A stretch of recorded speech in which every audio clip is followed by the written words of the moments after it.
प्यारे विद्यार्थियों, सभी प्रतियोगी छात्र छात्राएँ, आज हम महत्वपूर्ण वायसराय की चर्चा करेंगे। उनमें से लॉर्ड लिटन एक महत्वपूर्ण वायसराय हैं, जिनका पीरियड 1876 से 1880 ईस्वी, लगभग 4 साल का इनका कार्यकाल है। इनके कार्यकाल में महत्वपूर्ण घटनाओं को अध्ययन करना है। आज इस पर चर्चा करेंगे, जो आने वाले सभी टीजीटी, पीजीटी, असिस्टेंट प्रोफेसर के साथ साथ अन्य प्रतियोगी परीक्षा जैसे पीसीएस, समीक्षा अधिकारी के लिए भी काफ़ी महत्वपूर्ण है।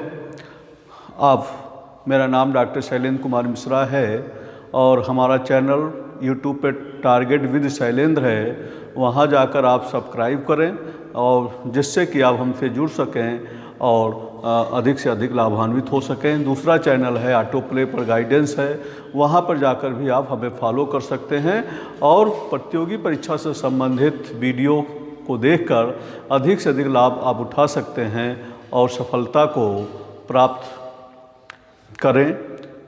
प्राप्त कर सकें। इसके लिए आप हमसे जुड़ें। आइए आज हम चर्चा करते हैं लॉर्ड लिटन, जिनका पीरियड 1876 से 1880 ईस्वी तक है। लॉर्ड लिटन एक विख्यात कवि थे। लॉर्ड लिटन एक विख्यात कवि, उपन्यासकार और निबंध लेखक थे।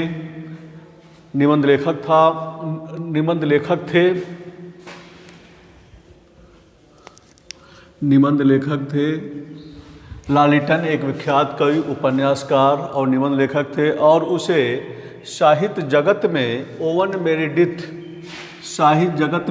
लॉर्ड लिटन को ओवन मेरिडिथ के नाम से जाना जाता है। ओवन मेरिडिथ के नाम से जाना जाता है। इसी के काल में 1877 ईस्वी में दिल्ली में एक भव्य दरबार का आयोजन किया गया, जिसमें राज उपाध अधिनियम,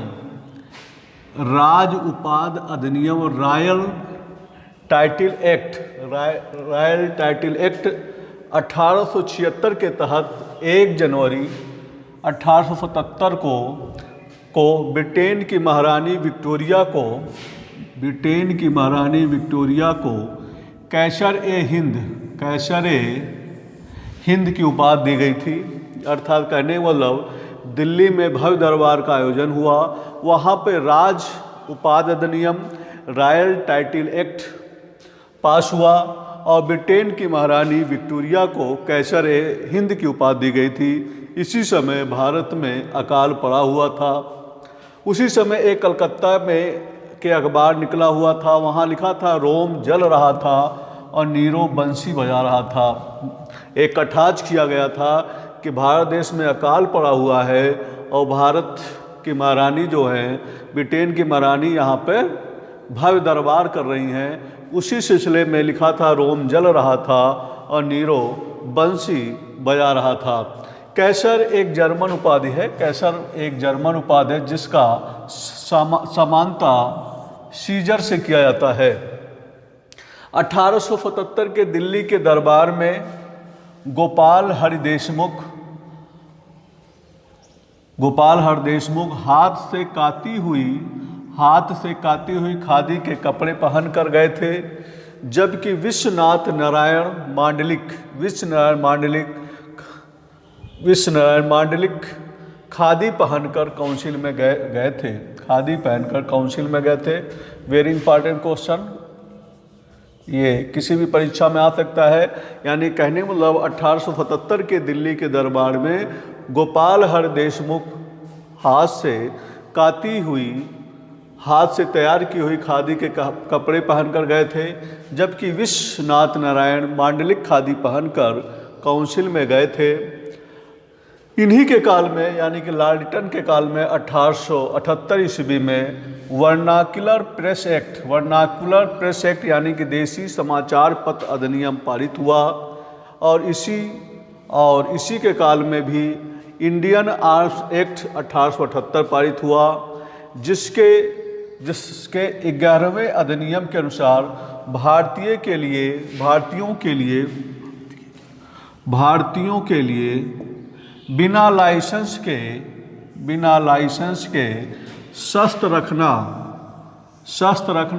और उनका व्यापार करना दंडनीय अपराध घोषित किया गया, जबकि यूरोपीय व एंग्लो इंडियन पर यह कानून लागू नहीं होता था। ये थोड़ी दोहरी चाल थी, यूरोपियों और एंग्लो इंडियो पर यह कानून लागू नहीं होता था। और लॉर्ड लिटन के काल में ही अकाल के चलते 1878 ईस्वी में रिचर्ड हेटली के नेतृत्व में एक अकाल आयोग का गठन किया गया था। इन्हीं के काल में अर्थात लॉर्ड लिटन के काल में भारतीय सिविल सेवा में अधिकतम 21 वर्ष घटाकर 19 वर्ष कर दिया गया, जिससे कि भारत सिविल सेवा में अधिक जा ना पाए, उनकी संख्या बढ़ ना सके। केवल सिविल सेवा में ऊंचे पदों पर केवल ब्रिटिश यानी कि अंग्रेज ही इस बड़ी नौकरी में शामिल हो सके। भारतीयों को दूर करने के लिए 21 वर्ष घटाकर 19 वर्ष कर दिया गया था। इन्हीं के काल में द्वितीय आंग्ल अफगान युद्ध होता है, जो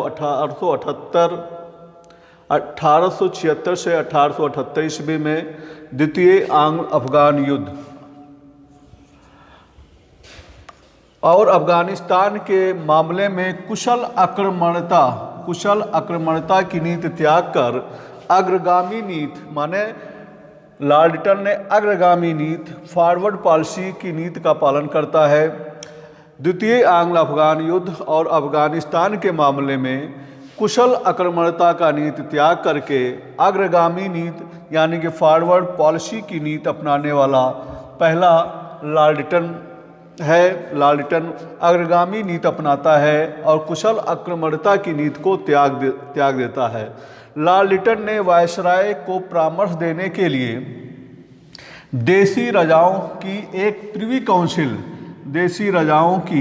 प्रिवी काउंसिल बनाने का सुझाव दिया, जो कि अस्वीकृत हो गया था। लेकिन यही सुझाव 1919 के एक्ट के द्वारा स्वीकृत हो गया था। 1919 के एक्ट के द्वारा स्वीकृत हुआ और 1919 में नरेंद्र मंडल के रूप में यह संस्था अस्तित्व में आई। 1901 में स्वीकृत हो गया, 2 बार हो गया, इसको मिटा दो। स्वीकृत हुआ, 1901 के द्वारा स्वीकृत हो गया और 1921 में नरेंद्र मंडल के रूप में यह संस्था जो है अस्तित्व में आई। 1880 में इंग्लैंड में कंजर्वेटिव पार्टी के पराजय के साथ लिटन ने भी अपना त्यागपत्र दे दिया था। वर्नाक्युलर प्रेस एक्ट को गला घोटू अधिनियम गैगिंग एक्ट भी कहा जाता है। वर्नाक्युलर प्रेस एक्ट को गला घोटू अधिनियम के नाम से भी जाना जाता है। तो लॉर्ड लिटन के बारे में फिर से एक बार रिवीजन कर लेते हैं। लॉर्ड लिटन का काल 4 साल तक है, उनका कार्यकाल 1876 से लेकर 1880 ईस्वी तक। लॉर्ड लिटन एक विख्यात कवि था, उपन्यासकार था। लॉर्ड लिटन एक विख्यात कवि, उपन्यासकार और निबंध लेखक था और साहित्य जगत में, और लॉर्ड लिटन को साहित्य जगत में ओवन मेरिडिथ के नाम से जाना जाता है। वेरी इंपॉर्टेंट क्वेश्चन आ सकता है किसी भी परीक्षा में, हायर टीजीटीपीटी, कि ओवन मेरिडिथ किसको कहा जाता है? तो लॉर्ड लिटन को कहा जाता है। ओवन मेरिडिथ किसको कहा जाता है? लॉर्ड लिटन को कहा जाता है। इसी के काल में 1877 ईस्वी में दिल्ली में भव्य दरबार का आयोजन होता है, जिसमें राज उपाधि अधिनियम रॉयल टाइटल एक्ट पास होता है और ब्रिटेन की रानी विक्टोरिया को कैसर ए हिंद की उपाधि दी जाती है। और इसी के समय भारत में अकाल पड़ा हुआ था। अतः एक कलकत्ता के अखबार ने लिखा था, रोम जल रहा था और नीरो बंसी बजा रहा था। कहने का मतलब है कि कटाक्ष किया गया था। उस समय भारत में अकाल पड़ा हुआ था और महारानी विक्टोरिया जो हैं वो यहाँ पर भव्य दरबार कर रही हैं। इसी भव्य दरबार के पर कटाक्ष करते हुए एक दिल्ली के अखबार ने लिखा था, रोम जल रहा था और नीरो बंसी बजा रहा था। कैसर एक जर्मन उपाधि है जिसका साम्य सीजर से किया जाता है। 1877 के दिल्ली के दरबार में गोपाल हरि देशमुख हाथ से तैयार की हुई खादी के कपड़े पहनकर दिल्ली के दरबार में पहुँचे थे, जबकि विश्व नारायण मांडलिक खादी पहनकर काउंसिल में गए थे। 1878 ईस्वी में वर्नाकुलर प्रेस एक्ट या इसी को गलाघोटू अधिनियम भी कहते हैं, वर्नाकुलर प्रेस एक्ट या देसी समाचार पत्र अधिनियम 1878 में पारित हुआ और 1878 ईस्वी में ही इंडियन आर्म्स एक्ट 1878 को पारित हुआ। 1878 के 11वें अधिनियम के अनुसार किसी भी भारतीयों के लिए बिना लाइसेंस के शस्त्र रखना और उनका व्यापार करना दंडनीय अपराध घोषित किया गया, जबकि यूरोपियों और एंग्लो इंडियन पर कानून लागू नहीं होता था। लॉर्ड लिटन के काल में बड़े अकाल के चलते 1877 ईस्वी में रिचर्ड स्ट्रेची के नेतृत्व में अकाल आयोग का गठन हुआ था। रिचर्ड स्ट्रेची के नेतृत्व में अकाल आयोग का गठन हुआ था। इन्हीं के काल में भारतीय सिविल सेवा में अधिकतम 21 वर्ष घटाकर 19 वर्ष कर दिया गया। द्वितीय आंग्ल अफगान युद्ध और अफगानिस्तान के मामले में कुशल आक्रमणता की नीति त्याग करके लॉर्ड लिटन ने अग्रगामी नीति फॉरवर्ड पॉलिसी की नीति का पालन करता है। लॉर्ड लिटन ने वायसराय को परामर्श देने के लिए देसी राजाओं की एक प्रिवी काउंसिल बनाने का सुझाव दिया, जो कि उस समय तो अस्वीकृत हो गया था, लेकिन यही सुझाव 1919 के एक्ट के द्वारा पारित हो गया, 1921 के एक्ट के द्वारा स्वीकृत हो गया और 1921 में इसे नरेंद्र मंडल के नाम से यह संस्था अस्तित्व में आई। कुछ महत्वपूर्ण है, 1880 के इंग्लैंड में कंजर्वेटिव पार्टी की पराजय हो गई और इसी पराजय के साथ लॉर्ड लिटन ने भी अपना त्यागपत्र दे दिया और वर्नाकुलर प्रेस एक्ट को गलाघोटू अधिनियम या गैगिंग एक्ट कहा जाता है। इस प्रकार से आज प्यारे छात्र छात्राएं, आज हमने लॉर्ड लिटन के बारे में, उनके महत्वपूर्ण कार्यों के बारे में या उनके काल की महत्वपूर्ण घटनाओं का अध्ययन किया, उस पर चर्चा किया, जिससे ज़रूर आप उससे लाभान्वित होंगे। एक बार इसको देखें और लाभान्वित हों। हमारे चैनल टारगेट विद शैलेंद्र को सब्सक्राइब करें, जिससे कि जो भी मैं वीडियो बनाऊं वह आपको तुरंत मिल सके।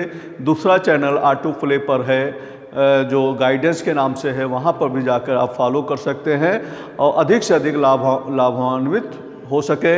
अपने मित्रों को, अपने छात्रों को भी